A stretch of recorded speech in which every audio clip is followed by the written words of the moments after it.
वक्त करे नर क्या करे, समय बड़ा बलवान, असर गह का सब पे होगा परिंद पशु इंसान। नमस्कार दोस्तों, फिर से स्वागत है आपका आपके YouTube चैनल पर। आज ये जो हम लोग पिछले 2 हफ्ते से मैरिज के ऊपर एक सीरीज चला रहे थे, आज उसका आखिरी भाग है। तो जो पिछले हफ्ते के जो रिव्यूज वगैरह देखे तो मुझे समझ में आया कि पिछला एपिसोड आप लोगों को जो है ज़्यादा पसंद नहीं आया, व्यूज बहुत कम थे उसके। कोई ऐसी इंटेंशन नहीं थी कि किसी को हर्ट करना, पर जब बात एक शुरू हुई है तो बात को पूरा कंप्लीट करना एक पर्पस था। वैसे अगर आप पहले एपिसोड वाले प्रिकॉशंस ले लें तो दूसरे तक शायद नौबत ना आए।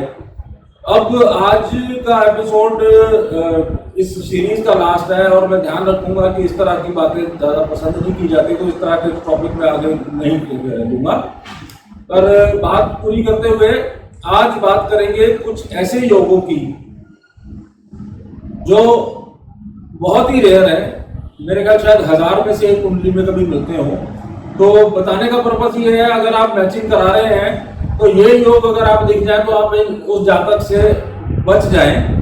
पर्पस आपको बचाना है, किसी को इरिटेट करना नहीं है, आपको बचाना पर्पस है।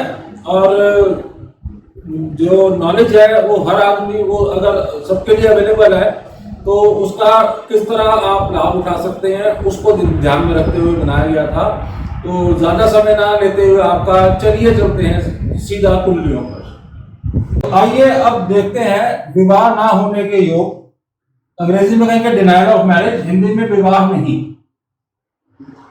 इसके अंदर हमने बहुत सारी चीजें एक साथ देखनी है, क्योंकि किसी को डिनायल कहना इतना आसान नहीं है।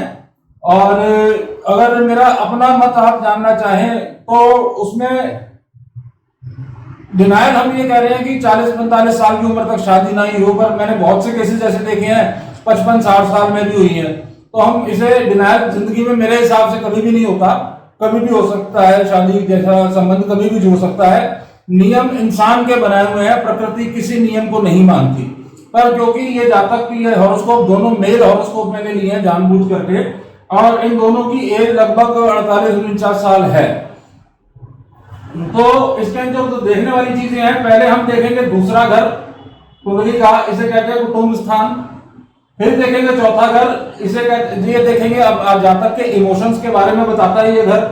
उसके बाद 7वां घर ये वैवाहिक जीवन का या पार्टनर का घर है। 8वां घर जैसे पिछले वीडियो में बताया था मंगल्य स्थान है, विवाह की उम्र यहां से देखी जाती है। उसके बाद देखेंगे 12वां घर जिसे शैया सुख या बेड प्लेजर के लिए देखा जाता है। तो आइए शुरू करते हैं पहले जातक की कुंडली का विश्लेषण। तो इसमें जो इस जातक का जो दूसरा घर है ये बिल्कुल खाली है। तो खराब होने से खाली होना कई मामलों में बेहतर है। तो इस चीज को, इस हाउस को ना नेगेटिव लेंगे ना पॉजिटिव लेंगे। उसके बाद आते हैं जातक के चौथे घर पे। यह जातक का चौथा घर है। इसके अंदर आप देखिए सीधा शनि की दृष्टि आ रही है, जो एक विच्छेदक यानी कि सेपरेटिव प्लैनेट है। और छठा घर जो कि अपने आप में एक सेपरेटिव हाउस है, उसकी दृष्टि आ रही है। तो दो तरह से शनि जो है यहां से नेगेटिव हो गया। मतलब इस कुंडली के लिए ये शनि छठे घर का मालिक होकर के फंक्शनल मैलेफिक हो गया। उसके बाद मंगल इस कुंडली के अंदर जो है 8वें घर का मालिक है, और वो खुद ही जो है एक अशुभ ग्रह है, मैलेफिक प्लैनेट है। साथ में वो राहु केतु के साथ बैठ करके मंगल और खराब हो गया, और उसका जो इफेक्ट है वो भी जो है इस जातक के चौथे घर पे आ रहा है। चौथे घर में ये जो इफेक्ट आए हैं, शनि मंगल राहु केतु के सारे इफेक्ट आए हैं। तो इस जातक के बारे में मैं आपको बता दूं, इस जातक में वैसे बहुत बढ़िया बंदा है, परंतु शादी को लेकर के जो इमोशंस चाहिए उसकी खास तौर से कमी है। ये बिल्कुल सीधी प्रैक्टिकली बात करता है कि फालतू के लफड़े नहीं चाहिए। अब इस जातक के 7वें घर में आते हैं। यहाँ पे जो कुंडली के अंदर जैसे हम 3 घरों को बुरा मानते हैं, छठा, 8वां और 12वां। 12वां घर जो है, 12वें घर का स्वामी सूर्य जो है वो 7वें घर में आकर के बैठ गया। ये एक गलत काम हुआ है। सूर्य वैसे भी किसी भी कुंडली के अंदर कोई भी लगन हो, कोई भी राशि हो, 7वें घर में 8 बैठ जाए तो वो शादी के लिए खराब ही होता है, जनरली खराब होता है। 100 में से 90-95% तो खराब ही होता है, तो ये खराब योग हो गया। दूसरा, चंद्रमा यहाँ पे सूर्य चंद्र की युति होने से चंद्र का पक्ष बल घट गया, तो ये चंद्रमा जो है अमावस का चांद है जिसकी कोई एग्जिस्टेंस ही नहीं है। तो ये, और जो अमावस के चांद को वैसे भी मैलेफिक ग्रह गिना जाता है, तो यहाँ पे आकर के अमावस का चांद और साथ में सूर्य यहाँ पे इकट्ठा होने से और शनि की दृष्टि आने से ये बिल्कुल 7वां घर इस जातक का बिल्कुल खराब हो गया, बिल्कुल पिट गया। उसके बाद 8वां घर जो है इस जातक का खाली है तो ना अच्छा है ना बुरा है। उसके बाद आते हैं 12वें घर पे। 12वें घर पे फिर से शनि की दृष्टि और मंगल की चौथी दृष्टि। इन दोनों प्लैनेट्स ने, जो शनि विच्छेदक ग्रह है, छठा लॉर्ड है, मंगल 8वां लॉर्ड है, राहु केतु एक्सिस में है, दोनों खराब प्लैनेट है। दोनों ने इस आदमी की रात की नींद और शरीर का सुख सब सत्यानाश कर दिया। इस जातक को मैं जानता हूं, इसके पास काफी धन है, पर ये अपने ऊपर भी पैसे नहीं खर्च सकता। तो बाकी चीजों की तो बात ही छोड़िए, ऐशो आराम से, या बिल्कुल ऐशो आराम तो भूल जाइए, कंफर्टेबल लिविंग इसके बस की ही नहीं है। तो इस जातक का फिर उसके बाद जो इसके कारक आए, आपके इमोशन का कारक चंद्रमा मैंने आपको बताया, ये ऑलरेडी जो है अमावस का चांद है, शनि से दृष्ट है, खत्म हो गई बात। शुक्र जो है वो शनि की राशि में बैठना उसके लिए अपने आप में एक बहुत बड़ा दोष है। तो जो शुक्र विवाह का कारक भी है, तो ये हॉरोस्कोप 100% डिनायल ऑफ मैरिज की हॉरोस्कोप है। जातक को मैं आज भी जानता हूँ, अभी भी बात हो जाती है, मित्र है मेरे, शादी में कोई इंटरेस्ट नहीं है, सीधा जवाब, फालतू के लफड़े नहीं चाहिए। तो ये एक डिनायल ऑफ मैरिज की एक हॉरोस्कोप है। हाँ, इसके अंदर स्पिरिचुअल ये बिल्कुल भी नहीं है, स्पिरिचुअल बिल्कुल भी नहीं है किसी भी तरीके से। अब दूसरे जातक के बारे में बात करते हैं। सिर्फ वही चीजें देखेंगे जो इस घर में देखिए। दूसरे घर के अंदर यहाँ मंगल शनि इकट्ठे बैठे हैं, अपने आप में बहुत बड़ी मुसीबत है मंगल शनि का इकट्ठा होना। और मंगल 12वें का लॉर्ड होकर के बैठा है दूसरे घर में, कुटुंब स्थान के अंदर, और मंगल की दूसरी राशि के अंदर जो कि 7th हाउस है उसके अंदर राहु बैठा है। तो राहु का भी कुछ प्रभाव इसके ऊपर है।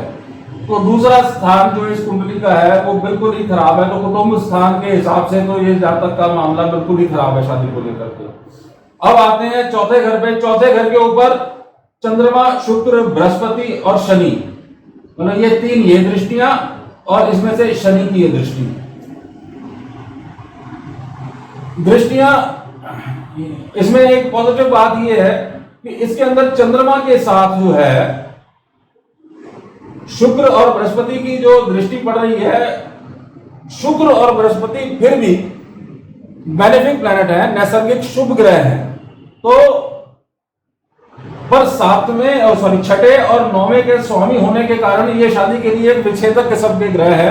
तो ये एस्पेक्ट यहाँ पे उतना बुरा नहीं है जितना यहाँ पे मंगल शनि का एस्पेक्ट था, क्योंकि ग्रह भी खराब और घर भी खराब, तो सत्यानाश पक्का था इस केस में। यहाँ पर थोड़ी सी सेटिंग है पर बहुत ज्यादा नहीं है।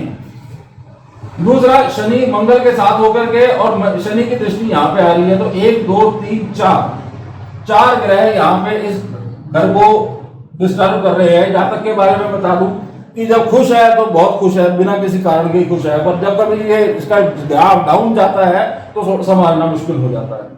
अगला घर देखेंगे 7वें घर में राहु अपने आप के अंदर एक बहुत बड़ी समस्या है, बहुत ही ज्यादा बड़ी।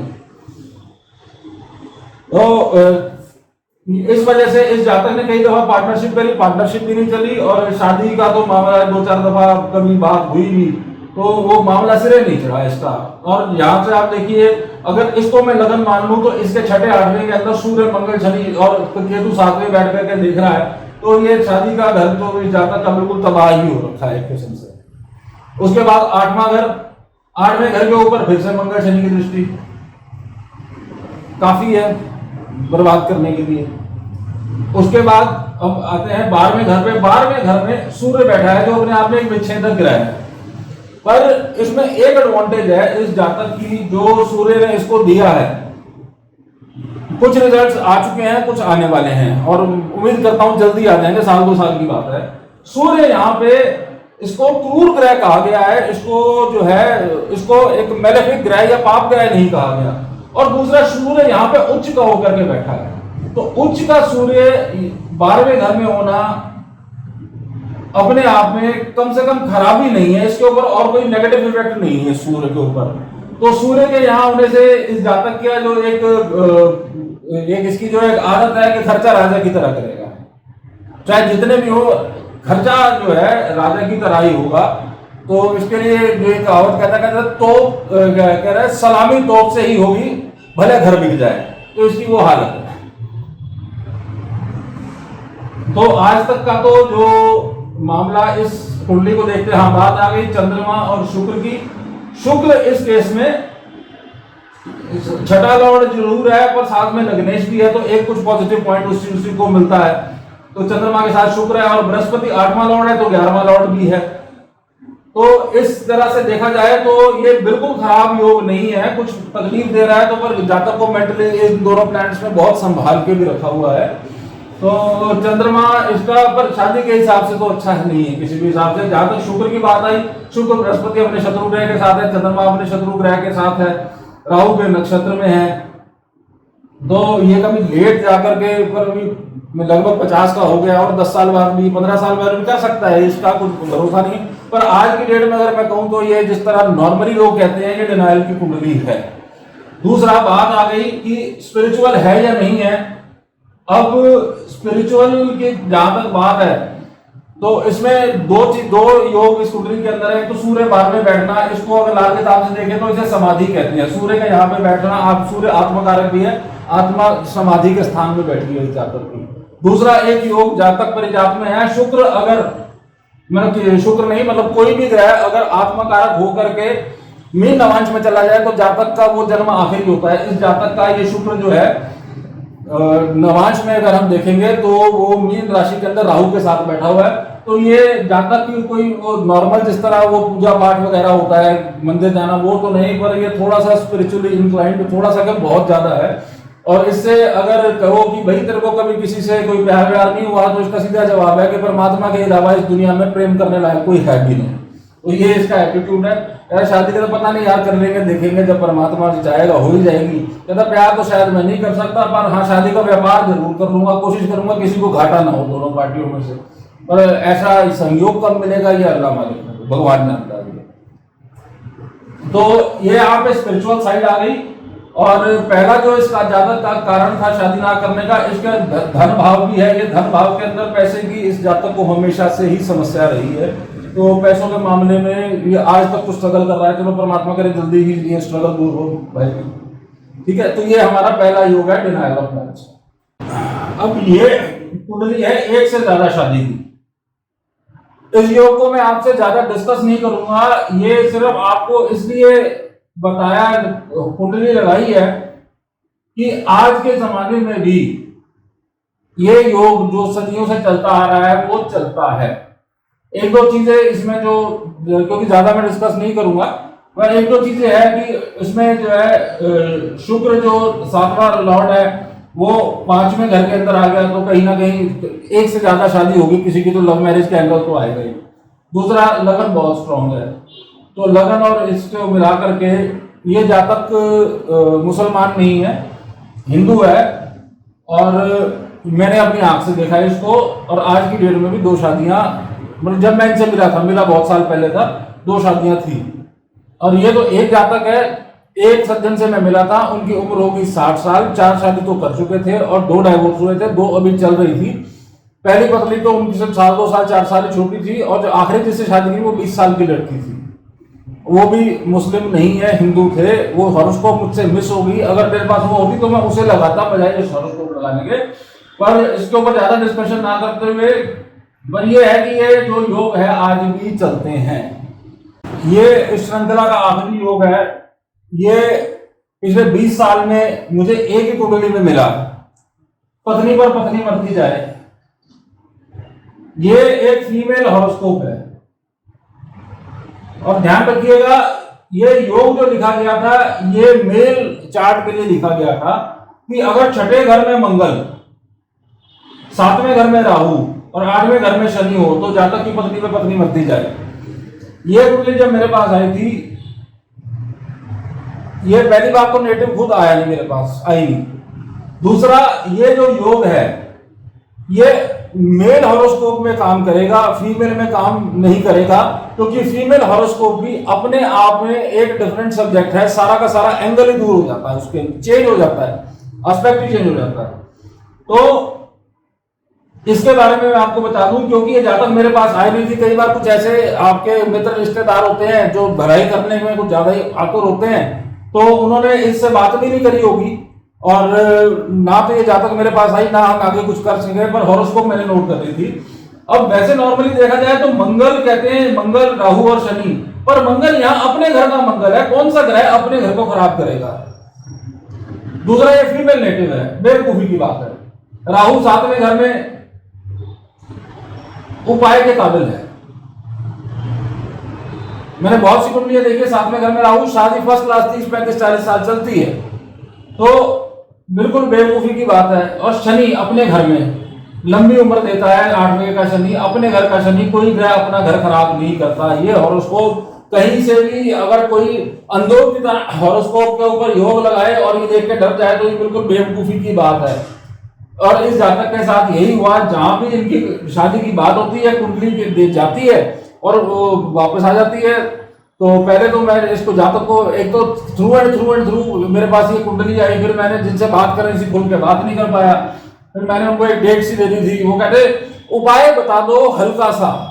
अब अगर उपाय आपको हल्का सा चाहिए, आपने ये परेशानी देखी है, कम से कम 25 जगह से ये कुंडली वापस आई है, तो मैंने उन्हें कहा उपाय यही है कि आप बता दो, डेट ऑफ बर्थ तो है, टाइम हमें पता नहीं।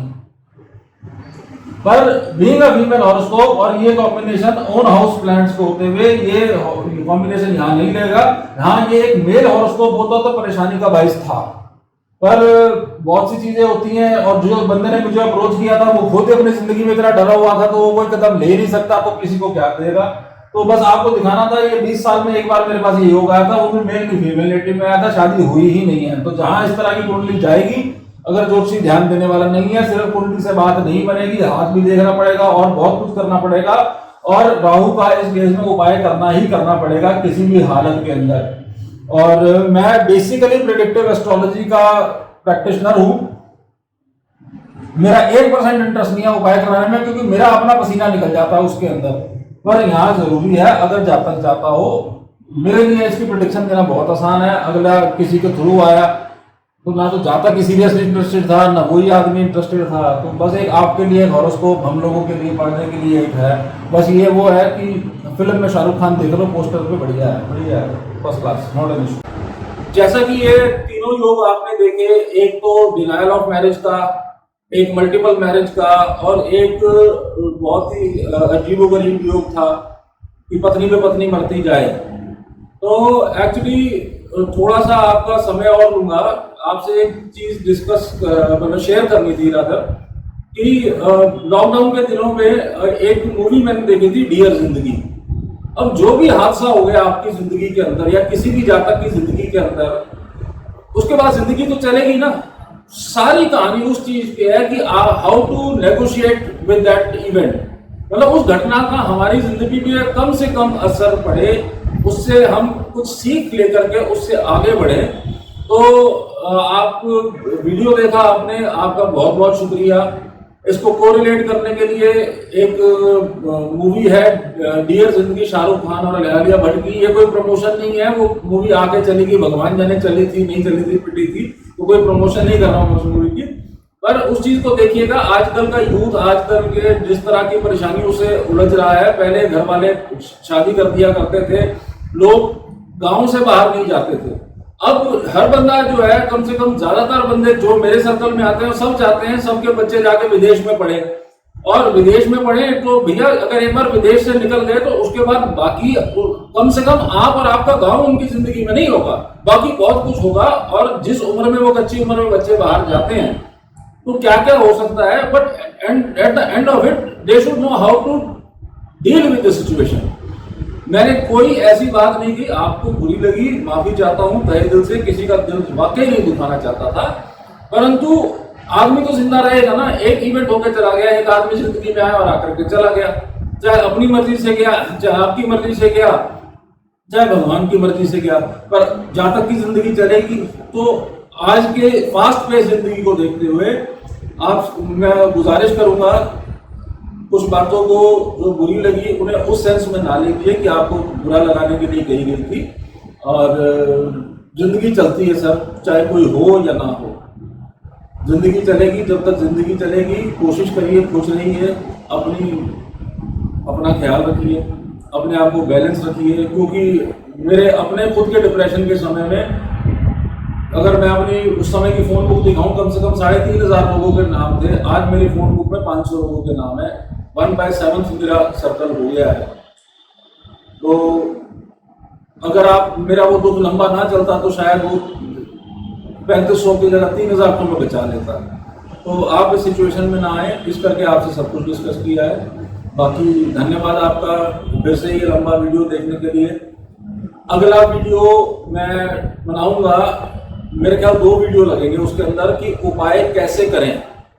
एक उपाय जो है एक ऐसा टॉपिक है जिसके ऊपर जैसे ये जोशी ने उपाय बोला तो लगता है कि अब ये मुर्गा बनाएगा, अब ये काटेगा।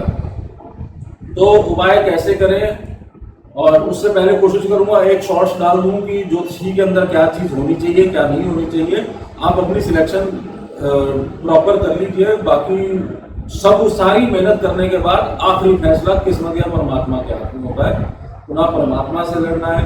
आप प्रिकॉशन लीजिए, किसी अच्छे ज्योतिषी के पास जाइए, ढंग से उपाय की कोशिश करिए। अगर आप प्रेडिक्टिव से बिल्कुल खुश हैं, अगर आप तो बिल्कुल उपाय के झंझट में मत पड़िएगा। मैं ऐसे बहुत से लोगों को जानता हूँ जिन्होंने, और बाई चांस दोनों सिख फैमिली से हैं, उन्होंने उतार चढ़ाव भी देखे, पर उनके फादर ने कहा था कि पुत्र वाहिगुरु का लड़ फड़ है, बाकी छड़ कुछ नहीं होता है, जो होगा वाहिगुरु को लेगा। जिंदगी में आज तक उपाय लीजिए, या तो वो विश्वास रखिए, या फिर ज्योतिषी के पास मत जाइए, या उसकी बात को इग्नोर कर दीजिए। पर अगर उपाय कीजिएगा तो भैया जो आने वाले 2 एपिसोड में आपको बताऊंगा उसका ध्यान रखिएगा। बाकी मेरी बातों को इतने शांति और इतने पेशेंस के साथ सुना, उसके लिए बहुत बहुत धन्यवाद करता हूँ। और इसी के साथ ही आप सबके भीतर बैठे परमात्मा को प्रणाम करता हूँ। मेरा प्रणाम स्वीकार।